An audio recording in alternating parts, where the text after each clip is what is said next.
What's up, everybody, again? I'm back, and since you guys liked my first tier list video, which I did the Little Nightmares free monsters, we're gonna be doing it again, but with the Little Nightmares 2 cast. So yeah, let's do this. And there was actually one I forgot to do in my last episode. It was the herd, and I would honestly put the herd in like the middle, because I like what they did, having them be like sort of like a rehash of the viewers.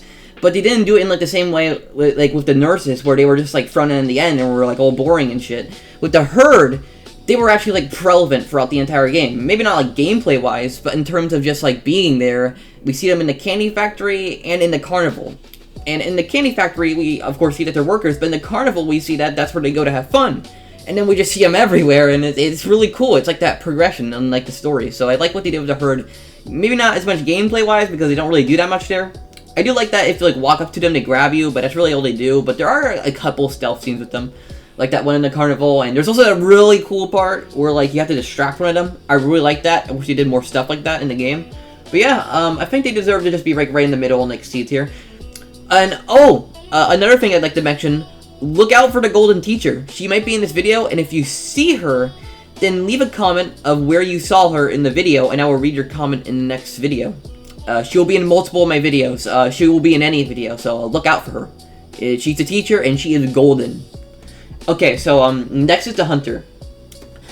I think the hunter is serviceable for like the first enemy you encounter in Little Nightmares 2. I don't think he's as like iconic as like maybe like Roger is, because Roger like shows up much more like the janitor from Little Nightmares 1.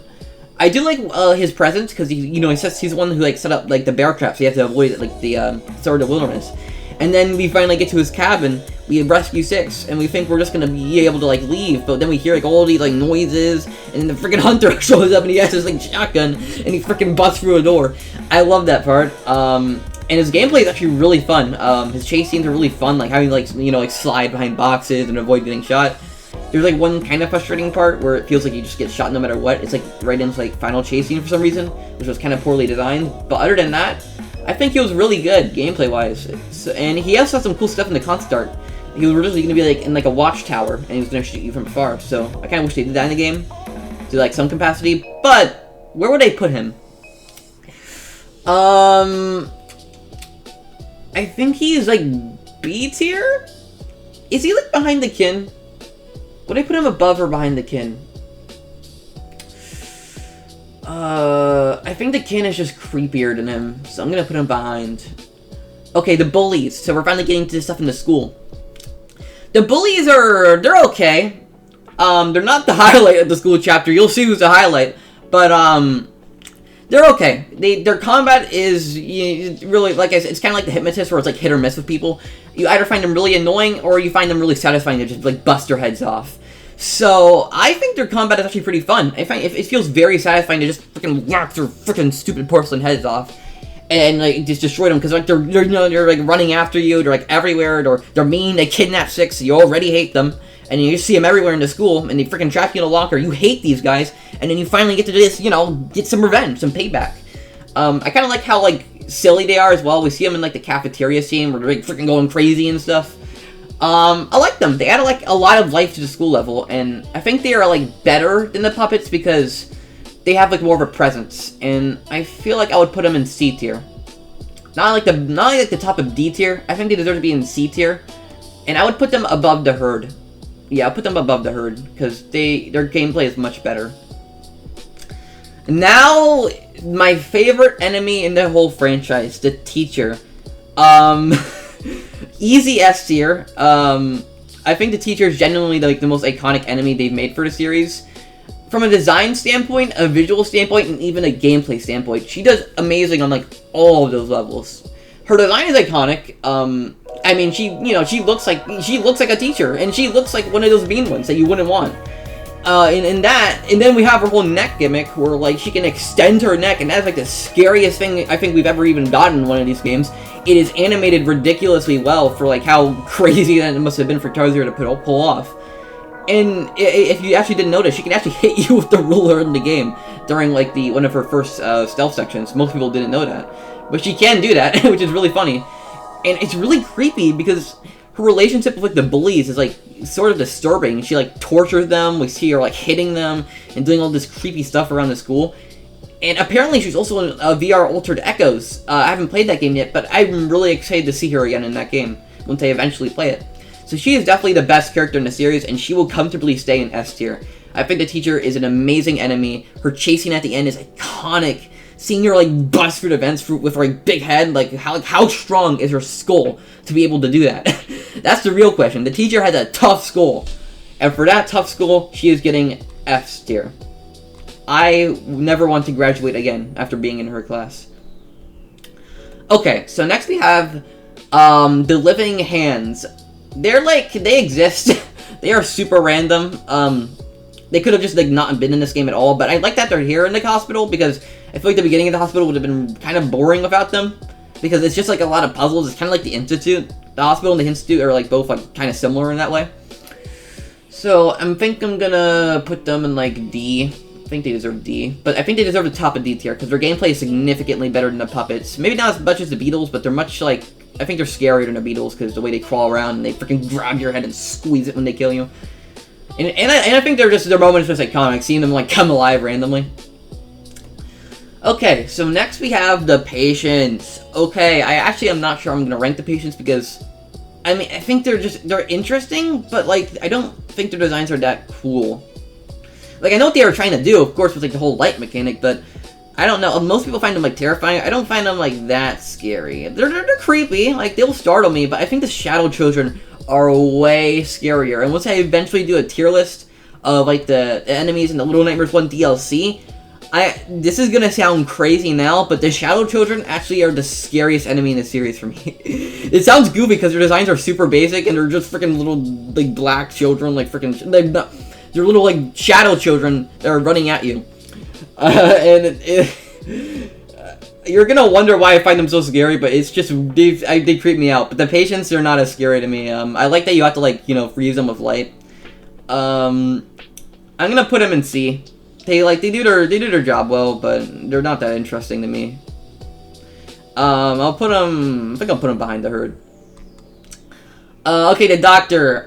He was way better in the concept there. I don't know what Tarsier did, but they ruined him.